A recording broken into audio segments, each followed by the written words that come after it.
Hi, I'm historical linguist and especially Old Norse specialist, Dr. Jackson Crawford. From time to time, particular subjects in historical linguistics crop up a lot in questions, and I can never exactly tell why. Maybe because some factoid has been shared somewhere that a lot of people have seen. But lately I've been seeing a lot of questions about Frisian.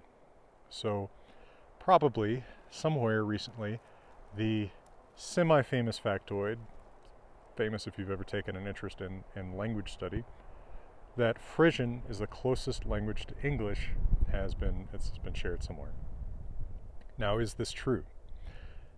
Yes, in a historical context, the last language to break off of the tree in the same place as English is Frisian, unless you count Scots, or quote-unquote Scottish English is a separate language from English, which many authorities do, in which case Scots would then be the closest language to English, but a lot of people don't want to count that because they can understand Scots, whereas Frisian is more distinctly a different language. By the way, there's a lot of Scots probably couldn't understand, but you know what I mean. People don't want to think of Scottish, not Scots Gaelic, but the English-like language spoken in Scotland as a separate language from English. Now, Frisian being a recently, relatively speaking, split off language from the same branch of the tree as English, that does not mean that Frisian is going to be an easier language for you to learn than any other language. In fact, I would say that a slightly more distant relation to English that's a little bit more grammatically regular, something like Norwegian or Swedish, is a little bit easier for an English speaker to learn. Frisian, like Dutch, has some quote-unquote irregularities that can be real stumbling blocks for learners. And though there's not a huge amount of resources for learning Frisian, there are some things out there on the web these days, and there's a reasonably large body of speakers out there, something like, I think a little under 500,000, so it might be comparable to the base of speakers for something like Icelandic, maybe even a little bit more than Icelandic. Well, in this video, what I'm going to do is share a little bit about Frisian, focusing a bit more on Old Frisian, because that's a little bit more what I'm professionally acquainted with, and some of its connections to English and Norse, or lack of connections in a couple interesting cases, and a little bit about some resources if you have some more interest in this close relative of English.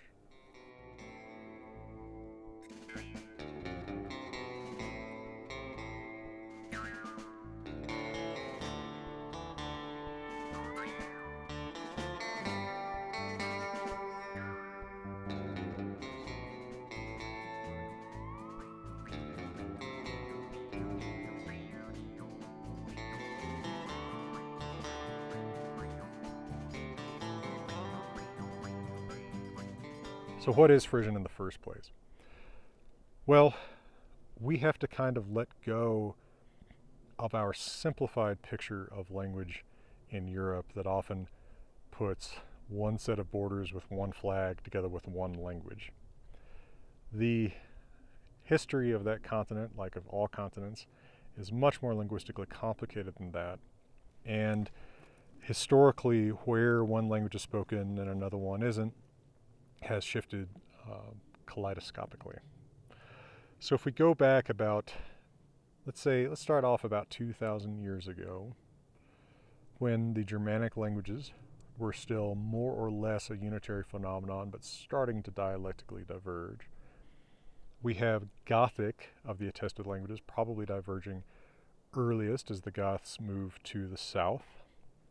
Now, Gothic is also the earliest one attested in a lot of written remnants, so we are privileged to see a much earlier stage of a Germanic language in Gothic than we see in the written forms of most of the other languages.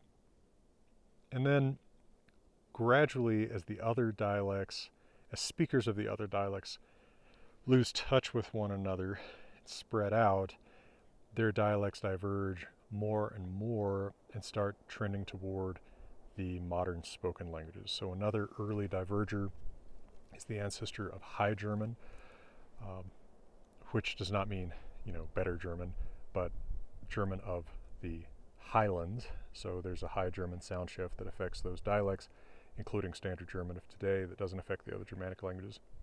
That's a very early major divergence. And there's also an early pulling apart of the so-called West Germanic and North Germanic languages, with the North Germanic languages being represented by, in the earliest centuries, what we can call Proto-Norse, later by Old Norse, the language of the Vikings and of the Eddas and Sagas, and then that will eventually become the Scandinavian languages. Of the West Germanic languages, we have, moving from kind of roughly north to south, the ancestors of Old English, Old Frisian, Old Saxon, which is not the same as quote-unquote Anglo-Saxon Old English. It's a language on the continent, ancestral to modern Low German, German in the lowlands. Old Low Franconian, so the Franconian dialects of West Germanic that ultimately ancestral to Dutch and through it Afrikaans. And then finally High German, Old High German. The West Germanic dialects that are further north have more features in common with North Germanic. It's not a completely cut and dry line where you can say, you know, like North Germanic over here, West Germanic over here. There's kind of a shaded area where some quote-unquote North Germanic features are in West Germanic languages, especially northern dialects of English and to some extent Old Frisian. But once the Angles and some Saxons and Jutes and probably some Frisians have moved from what is now Denmark and the North Sea coast of Germany and the Netherlands to Britain, and created a very geographically separate basis for the Old English dialects to develop, there's a little bit more of a sharp dividing line between West Germanic and North Germanic after that. Probably part of what's happening there is that the Danes are increasingly moving south into more of what is today called Denmark after them, and covering over areas where West Germanic languages had been spoken, probably Proto-English, Proto-Frisian, if there's even a difference between those at this time, Proto-Anglo-Frisian, or closer related dialects that are now extinct. We see actually in a lot of Elder Futhark, the oldest form of the runic alphabet, a lot of Elder Futhark inscriptions in present-day Denmark from early centuries, we see names with West Germanic rather than North Germanic form, showing that it was something more like English than like Old Proto-English and like Proto-Norse that was being spoken there. Okay.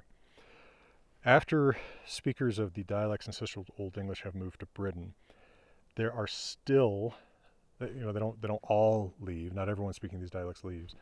So some speakers of these coastal North Sea West Germanic dialects remain behind on the coast of what's now the Netherlands and Germany and Denmark, the northwestern coast, the North Sea coast of these countries, and separated from other West Germanic dialect speakers by marshes.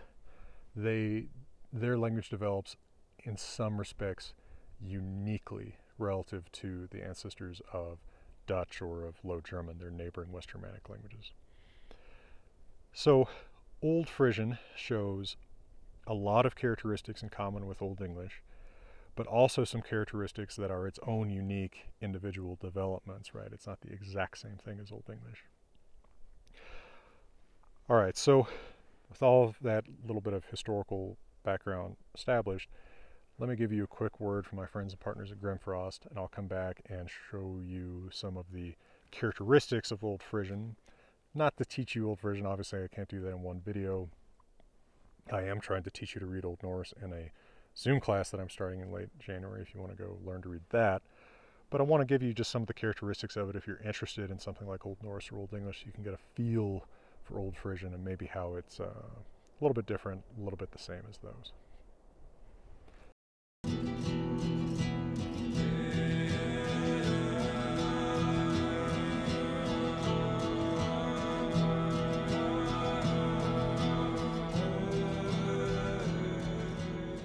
Identify three dialects within Old Frisian that developed in the Old Frisian period. There's a West Frisian, an East Frisian, and an island North Frisian. Now, today, the dialect group with the most speakers is the West Frisian group in the Netherlands. The East Frisian group in Germany is much more threatened in terms of speakers. Its speakers have switched much more completely over to German. And then Island North Frisian, which is spoken in islands off of the North Sea coast of Germany, is descended from that Old North Frisian and doesn't actually have much in common with mainland North Frisian of today, which is actually a group of dialects descended from Old East Frisian. So it's more like the East Frisian in further south in Germany. Now, of the texts that are preserved in Old Frisian, the oldest are in Old East Frisian.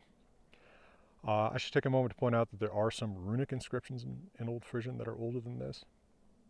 If we go back to the 500s to 800s AD, roughly, there's a decent number of Old Frisian runic inscriptions.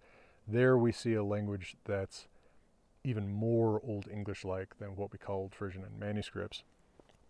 But there's not a huge number of texts or a huge variety of vocabulary to establish a lot about the characteristics of that earlier Old Frisian at that stage. With the term Old Frisian, we're usually referring to the language of manuscripts in the 1200s to 400s written down in Frisian-speaking communities. So actually Old Frisian, this is a bone that a lot of linguists pick, is more equivalent in timeline to Middle English or Middle High German. But we speak of Old Norse still at this point, the 1200s to 1400s, so it's not a completely unfair bit of terminology. And the Old Frisian language at this stage is more archaic than, say, Middle English, and in a lot of respects, Middle High German. So it's still fair to call it Old rather than Middle, if those terms mean a lot to you. Now, if you look at some of those really early Old East Frisian texts, probably the most important manuscript of which is the first Rustring manuscript in Old East Frisian, you see some characteristics that in fact can look strikingly Norse. One of the most striking to me is that the plural of masculine O stems, Germanic A stems, is ar, like in Norse. So for example, Old Norse, Old Icelandic stein, plural steinar, is exactly paralleled by Old Frisian singular stan, plural stenar, stones. And in fact, that stan, stenar looks exactly like Old Swedish or modern Swedish stone, stones. Another characteristic of Old Frisian that might make you think of Old Norse is the way that I mutation patterns, so that, for example, the verb fara, the same in Old Norse as in Old Frisian, to go, to travel, has in Old Frisian present singular ik fara without I mutation, but then second thu ferst and he ferth, or he fert in later texts. Now, in Old Norse, that I mutation gets extended to the first person singular ekfer, rather than probably foru would be what we'd expect by regular historical change. But the pattern is similar to an earlier stage of Old Norse. Also, that loss of W before a rounded vowel like you routinely see in Old Norse, like irthi. Although you don't always see that in Old Frisian. So for example, in Old Frisian you might see word, or ord, looking more like Old Norse ord. But that W loss is not as consistent in Old Frisian as in Old Norse. Now it should be pointed out that a feature like that plural ar is not because of some shared period of development between Old Frisian and Old Norse. It doesn't make them closer to one another than either one is to Old English. Rather, it is a sound change that's happened in Old Frisian after it split from Old English, just like that sound change happened independently in Old Norse. It's a Old Z that's going to R, whereas that Z survives as an S in English in a plural like stones, horses, etc. Now, some of the features that stand out for showing the close relationship between Old English and Old Frisian are simply lexical. Some words that are the same or almost the same that aren't there in other Germanic languages.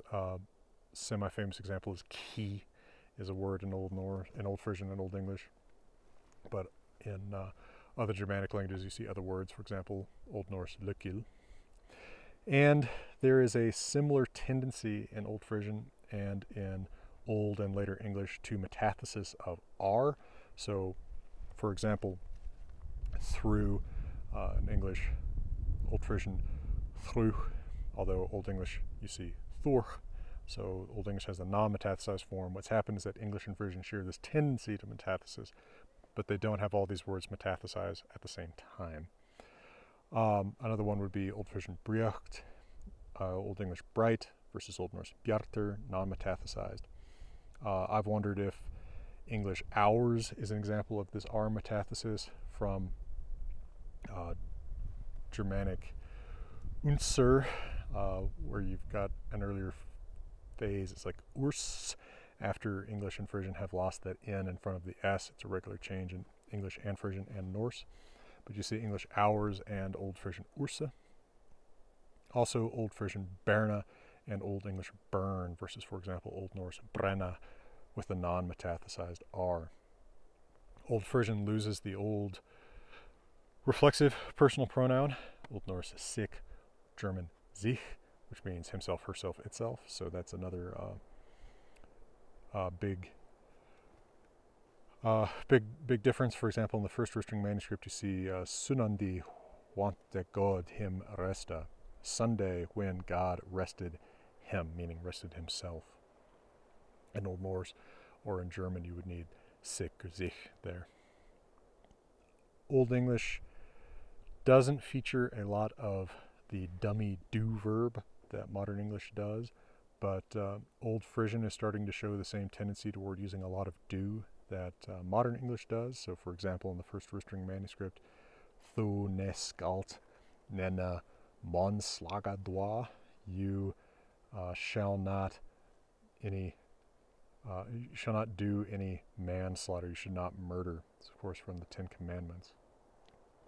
English and Frisian share the unrounding of the I-mutation product of long O. This is Old Norse long /O, like sukya, from an older sokya. That is in English seek and in Old Frisian seka. We also see, for example, where Old Norse has fotr, foot, plural fötter, feet. English has, of course, foot, feet, and Old Frisian also fot, fate. They share a conjunction made from the prefix ba plus utan, outside. That is Old Frisian buta and English but. This conjunction is pretty important in Anglo-Frisian and marginal, if not absent, elsewhere in Germanic. And we also see that Old English and Old Frisian share a form of the personal pronoun for she that starts with H, Hugh, versus the S form in German and Dutch, for example, modern High German Z. So those are some major similarities beyond, I think those are sort of beyond the ones that you often see in quick hit listicles about this, which it's funny, I mean, like, who looks at quick hit listicles about the similarities between Old English and Old Frisian, but they exist. One of the ones that you often do see mentioned is a common change of ah to ah in a lot of words, giving Frisian and English a lot of ah sounds that are not there in other West Germanic languages. Now, there are some significant differences to note. I would note that though Old English and Old Frisian both palatalize K and G in a lot of the same environments before front vowels, the SK cluster is not palatalized in Old Frisian. So what is ship in Old English or modern English is skip in Old Frisian, as indeed it is in Old Norse. There is also a drift toward medial V becoming a U or W in Frisian. This is a similar drift in Danish, but what you'll see there is, for example, modern English shove versus modern West Frisian skoa. There's also a tendency for medial ND to become NG in Frisian. So English thunder, or in fact late Old Frisian thunder, is modern West Frisian tonger. And then, like in German, even though the sich, that reflexive pronoun, is lost per se, the possessive pronominal adjective formed from it, sin, is still used. And in fact, it replaces the word his in Frisian. so that instead of his, you use seen. This, of course, looks like German, but is quite different from what Old Norse or Old English would do. Now, I've taken a fair amount of interest in Island North Frisian because it's the dialect that's had the most contact with Old Norse and its later descendants.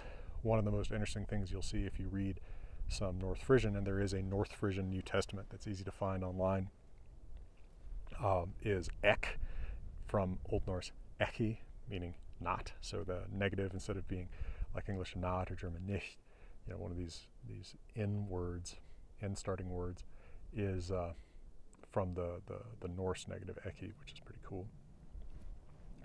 There is a blog or something like that. I think it was on Blogspot and maybe later moved to WordPress. I think both forms of it still exist, called Lir Sillering, in which you can learn Sullering dialect, one of the Island North Frisian dialects, which is pretty neat. One of the neatest things about that is that at least until the early 20th century, Sullering and many other Island North Frisian dialects reserved the dual as a separate class of personal pronouns from the plural. So for example, we too being a different word than just plural we.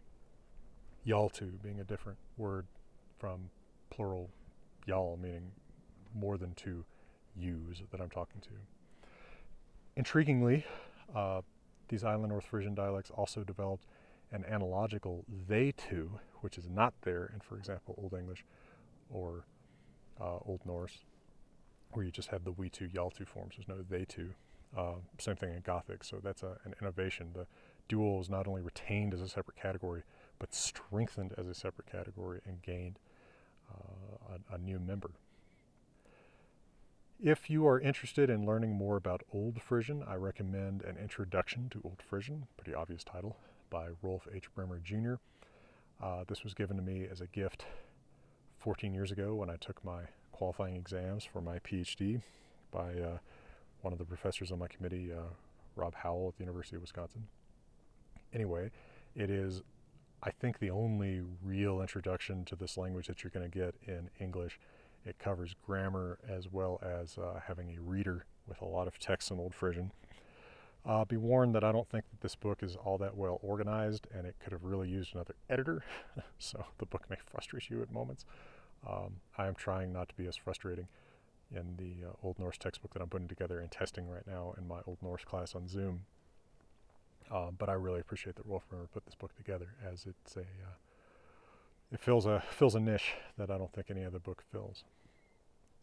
Well, I hope that has been a somewhat interesting or useful, whatever that means to you, introduction to Frisian vis-a-vis especially Old English and Old Norse. An interesting separate chapter in the history of the Germanic languages. And for now, from beautiful Colorado, thanking Patreon for your support for this channel, and everyone out there, wishing you all the best.